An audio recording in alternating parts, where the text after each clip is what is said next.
todos.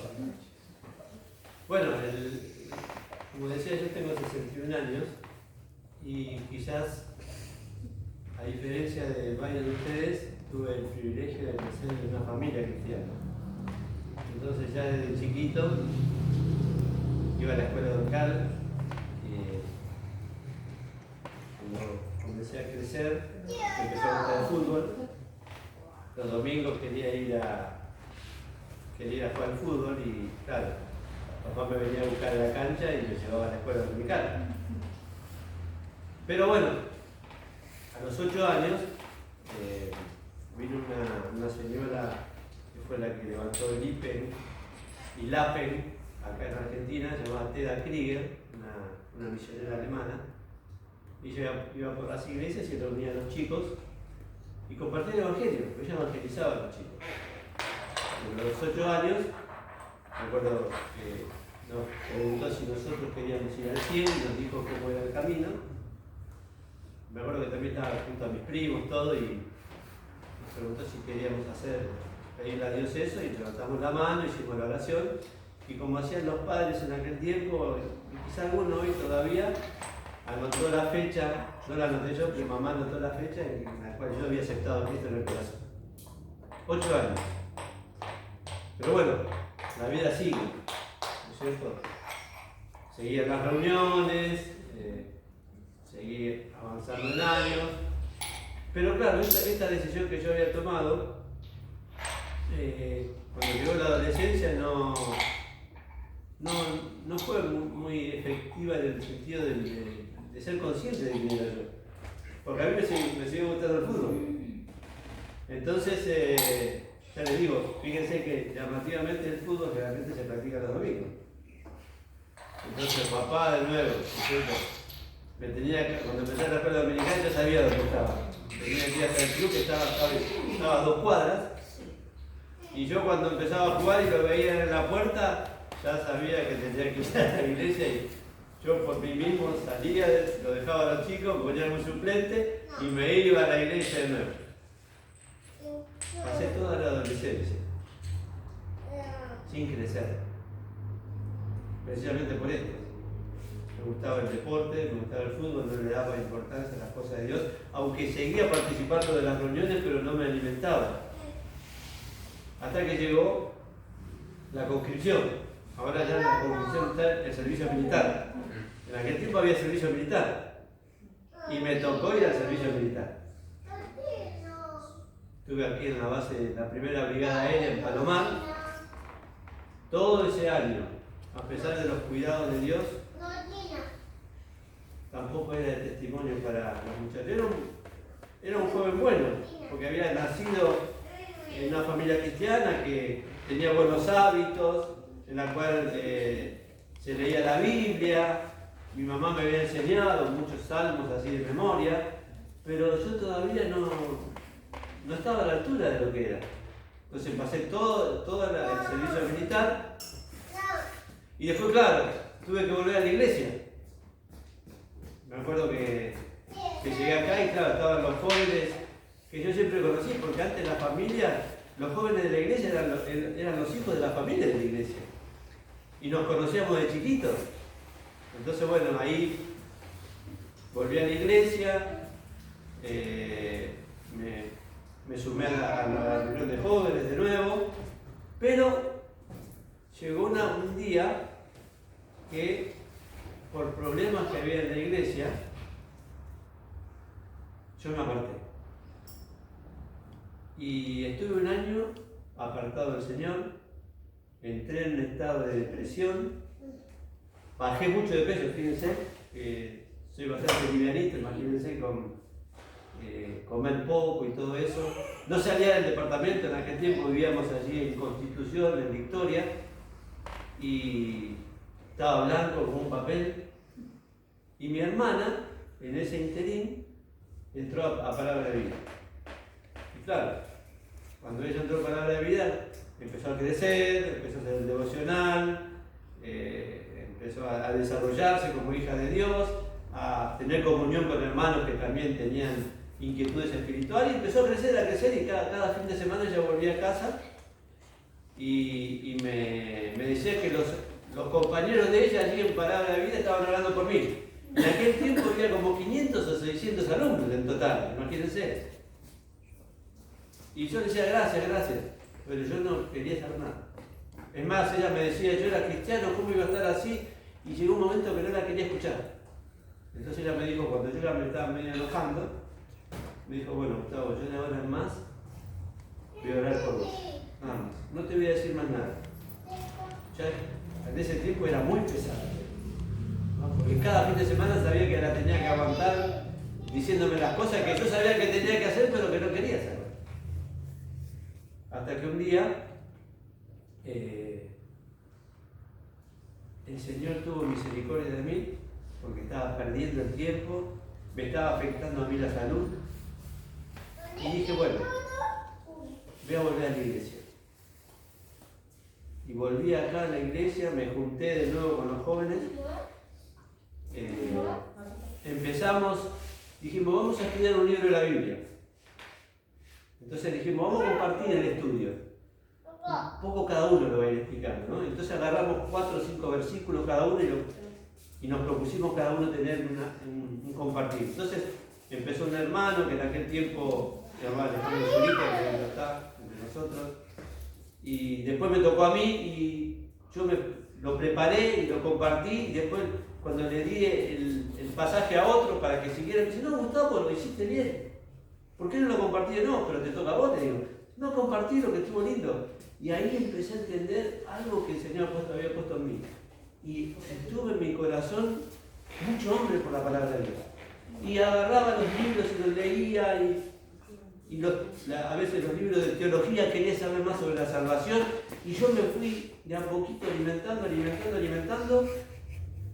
Y claro, llegó el día que fui al campamento de Palabra de Vida. Claro, estuve toda una semana allá y me gustó tanto, y después el desafío era ir a prepararme, porque tenía ganas de aprender más. Tenía deseo de conocer más a Dios, conocer más de su palabra, y tuve un tiempo de lucha, porque yo trabajaba en aquel tiempo y ir a Palabra de Vida era dejar todo. ¿Por qué? Porque hay que estar allá. No es como los institutos que hay aquí en Capital, que uno va y vuelve a la casa. Había que quedarse toda la semana allí y volver los fines de semana. Después de mucha lucha, sabiendo que el Señor me llamaba a prepararme, le pedí a Dios que me diera la gracia para tomar esa decisión. Dar ese paso, porque a veces hay pasos que nos cuestan mucho. Y la verdad es que lo que tenemos que hacer era pedirle a Dios que nos dé Él la voluntad y la fuerza para darlo. Y luego de muchas luchas el Señor logró en mí, y me acuerdo que decidí ir a prepararme. Pero antes de eso, cuando yo veía que estaba creciendo, y quizás a alguno le ha pasado, tenía luchas en mi mente porque decía, Gustavo, ¿realmente aceptaste a Cristo a los 8 años? Gustavo, ¿entendiste lo que es arrepentirse? ¿Entendiste lo que Cristo hizo por vos en la cruz? Y yo veía que estaba creciendo, pero al mismo tiempo Satanás traía esas dudas a mi mente que me perturbaban. Entonces dije, no, basta. Me acuerdo que esa vez me fui al cuarto y le dije, Dios, reconozco que soy pecador.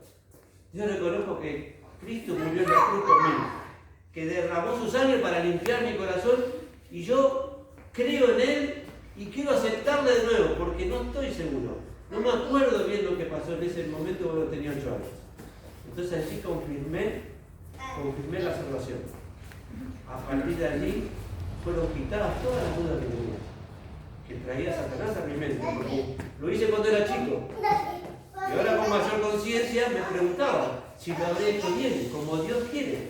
Entonces, después de esa oración terminó la lucha, y luego sí, entré en el instituto, cursé 3 años, salí del instituto, me fui a Paraguay, a una iglesia en el interior del Paraguay, estuve 3 años y medio ahí, y Y cuando Juan Marcos decía esos 40 años que pasó Moisés en el desierto como pastor.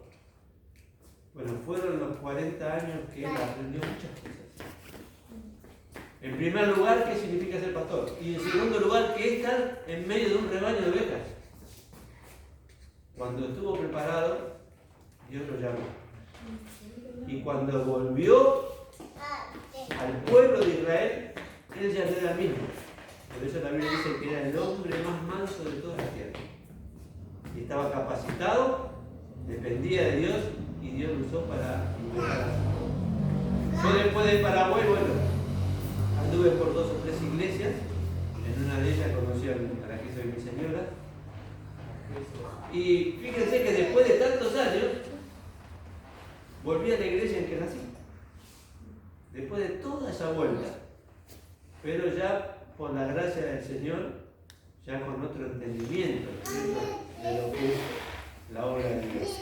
Así que yo no sé si todos los que están aquí tienen a Cristo en el corazón. En primer lugar, quizás hay algunos que ya lo tienen, pero que todavía no están en comunión plena con nosotros. Y están luchando. Sabiendo que Cristo está en su corazón, pero están luchando. Desean volver, pero les cuesta. Les cuesta. Quizás ponen excusas. O quizás tienen delante de sí una pared muy alta que se les hace imposible derribarla. Quiero decirles que a esos creyentes que son jovencitos todavía y todavía no han vuelto, Dios les quiere ayudar en la regresión. ¿Saben lo que tienen que hacer? Decirles no puedo.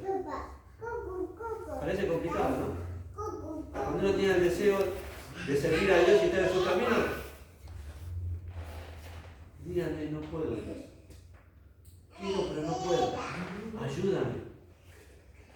El Señor va a hacer la obra. Y cuando quieran darse cuenta, van a haber dado ese paso de regreso a la comunión plena con el Señor. Y si hay alguien que no tiene a Cristo, que ha escuchado de lo que el Señor ha hecho, que ha dado su vida, que ha derramado su sangre, ha hecho todo eso. Como decía Juan Marcos, lo que necesitan es aceptar lo que Dios hizo. Por eso el versículo ese de Juan 1:12, mas a todos los que le recibieron, es aceptar lo que otro hizo. Tienen toda la posibilidad. Allá afuera, en el mundo, las cosas están muy difíciles. Satanás quiere destruirlos. ¿Y cuál es la destrucción? La peor destrucción es vivir aparte de Dios.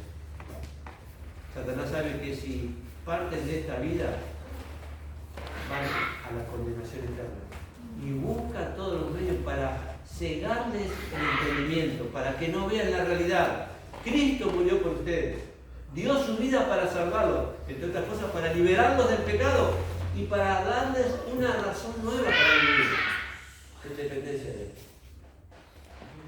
Pero usted tiene que aceptar lo que Dios hizo. Ni más ni menos. Ese es un regalo. Dice la Biblia, porque la paga del pecado es muerte, mas el regalo de Dios es vida eterna en Cristo Jesús el Señor. No dejen para más adelante. No pospongan la decisión. Ni para volver a los caminos del Señor si son salvos, ni para ser salvos si todavía no tienen a Cristo en su corazón. Satanás quiere que dejen todo para adelante, porque sabe que si partimos de esta vida sin Cristo, ya no hay más. No hay más oportunidad. Dios nos da la vida que tenemos. Él sabe cuándo debemos de estar en este mundo, para que decidamos lo mejor. Y lo mejor está con Él. Por eso, chicos, les agradezco tanto por Marta como a Pablo la invitación. No es que estamos acá solo para pasar tiempo. Les va la vida, chicos. Les va la vida. Aprovechen este tiempo. Piensen bien. No es un camino alternativo este. Es la gran posibilidad para ustedes. Que el Señor les bendiga y les agradezco A todos.